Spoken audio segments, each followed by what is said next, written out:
الحمد لله رب العالمين والعاقبة للمتقين والصلاة والسلام على رسوله وعلى آله وأصحابه أجمعين أما بعد فأعوذ بالله من الشيطان الرجيم بسم الله الرحمن الرحيم يا أيها الناس قد جاءتكم موعظة من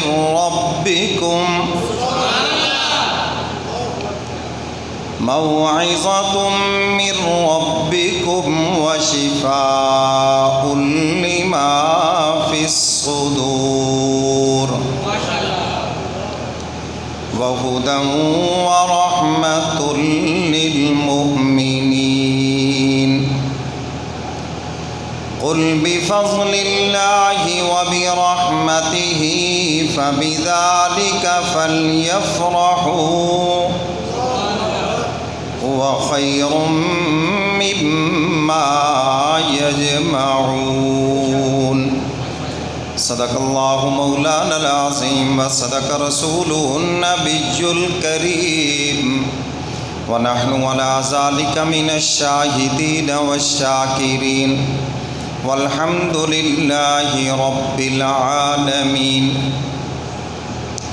یا الہی جب تک کہ میرے جسم میں میری جان رہے، میرے مولا تجھ پہ صدقے کہ تیرے محبوب پہ قربان رہے۔ میں رہوں یا نہ رہوں مگر یہ دعا ہے دل کی کہ دین احمد رہے اور عزت قرآن رہے۔ یا ربی صلی وسلم دائما ابدا علی حبیبک خیر الخلق کلہم والحبیب الذی ترجع شفاعتہ لکل حول من الاحوال مختہم۔ درود پاک پڑھ لیں سب حضرات۔ دروازہ بند رہے تو پولیس چلتا رہتا، دروازہ بند کر۔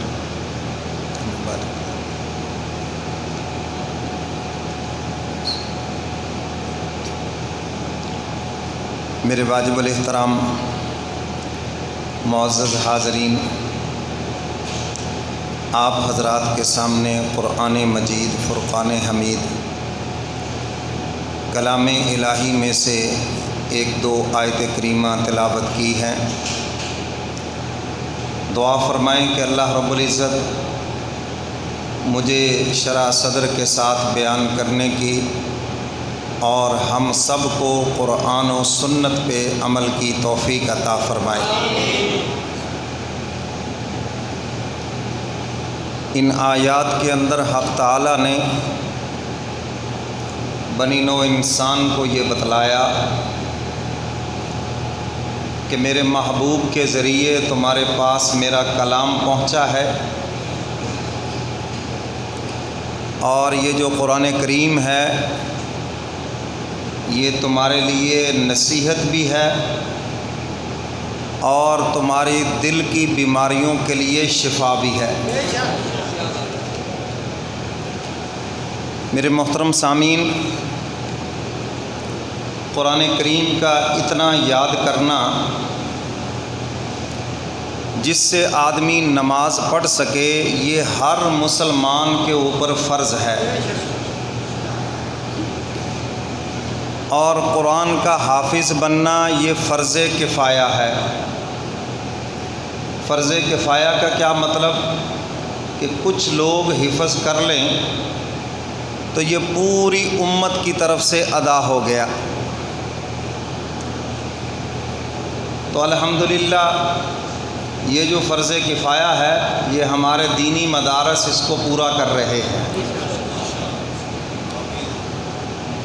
تو دوسری بات فرض عین ہر بندے کے اوپر ہے کہ کم سے کم کچھ چند صورتیں، چند آیات وہ صحیح طریقے سے یاد کر لے جس سے اس کی نماز ہو جائے۔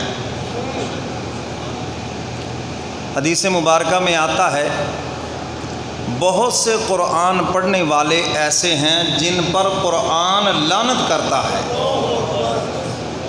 یہ اللہ کے نبی کا فرمان ہے۔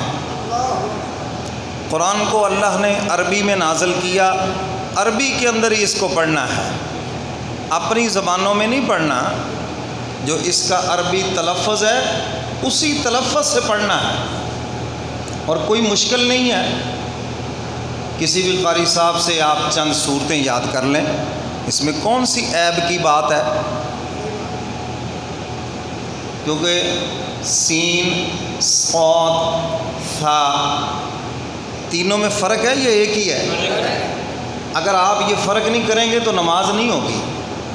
یہ بات یاد رکھنا، یہ فرق کرنا ضروری ہے، سمجھ گئے کہ نہیں؟ ذال، ذا، ظا، صاد، اب ان لفظوں میں فرق ہے۔ تو یہ عربی الفاظ ایسے ہیں اگر لفظ بدل جائے تو معنی بھی بدل جاتا ہے۔ اب ان میں فرق کرنا ضروری ہے، اگر فرق ہی نہیں ہے، دگڑ مگڑ سب چل رہا ہے۔ تو میرے محترم سامعین، اتنا قرآن پاک یاد کرنا اور صحیح طریقے سے یاد کرنا ہر مسلمان کے اوپر فرض ہے۔ مشکل تو نہیں ہے، تھوڑی سی ہمت ہے۔ اب کسی نے بچپن میں محلے کی کسی مائی سے پڑھا ہوا ہے، اور کسی نے جاہل سے پڑھا ہوا ہے، اس کو خود ہی نہیں آتا تھا، وہ اسی پہ کام چل رہا ہے۔ اس لیے میری آپ حضرات سے گزارش ہے، جہاں تک میری یہ آواز جا رہی ہے، میری مائیں، بہنیں، بیٹیاں بھی، اور اسی طرح یہ براہ راست چونکہ انٹرنیٹ پر بھی بیان چل رہا ہے، جہاں تک لوگ تم سن رہے ہو، تو میں آپ سے یہی گزارش کروں گا کہ چند صورتیں کم از کم ضرور ٹھیک کر لیں۔ 2 صورتیں کر لیں، 3 کر لیں، 4 صورتیں تو کم از کم آپ کو آنی چاہیے، کیونکہ 4 رکعتیں ہوتی ہیں نا، تو 4 صورتیں تو آپ کو صحیح آنی چاہیے۔ کیوں جی، مشکل ہے؟ قاری صاحب کو چائے شائے پلاؤ ان کو گھر میں، ہیں وہ اچھی ان کی تواضع کرو، اور ان سے 8-10 صورتیں ٹھیک کر لو، ٹھیک ہے نا جی؟ اسی طرح مسجدوں میں بعضوں کو شوق ہوتا ہے اذان دینے کا، اقامت کہنے کا، ہاں جی، بعضوں کو نماز کا بھی شوق ہو جاتا ہے کہ مولوی صاحب کہتے چلے جائیں تو لوگ کی مینو اگے لا دیں۔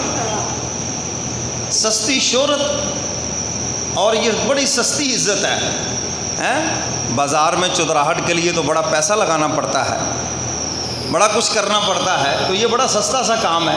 چلو جی آؤ جی، مسجد میں چودراہٹ یہاں سے شروع ہوتی ہے، اقامت کہنا شروع کر دی، پھر وہ مسجد کا ماما بن گیا، اذان کہنا شروع کر دی، وہ مسجد کا ابا بن گیا جی۔ پھر اب جناب وہ معاملات میں دخل دے گا جی، کیوں جی حاجی صاحب اذان دیتے ہیں؟ حاجی صاحب اذان نہیں دیتے، یہ اپنی چودراہٹ کے لیے آئے ہیں۔ اب اذان بھی غلط سلط ہے، مجہول، اشہد ان محمد، ایسے جہلوں کی آوازیں نکال رہے ہیں، مجہول پڑھ رہے ہیں، اشہد ان محمد رسول اللہ، ایسے اچھے طریقے سے پڑھنا۔ تو اذان دینے کا شوق ہے، ثواب کے لیے اذان دینی ہے تو کسی سے سیکھ لو بھائی، کیوں جی؟ ہم آپ کو منع نہیں کرتے، لیکن سیکھ تو لو کسی سے، قاری صاحب سے سیکھو، مولوی صاحب سے سیکھو، حافظ صاحب سے سیکھو کہ یار مجھے اذان دینے کا شوق ہوا ہے اور میں نے ثواب حاصل کرنا ہے، مجھے میری اذان ٹھیک کرا دو، میری اقامت ٹھیک کرا دو۔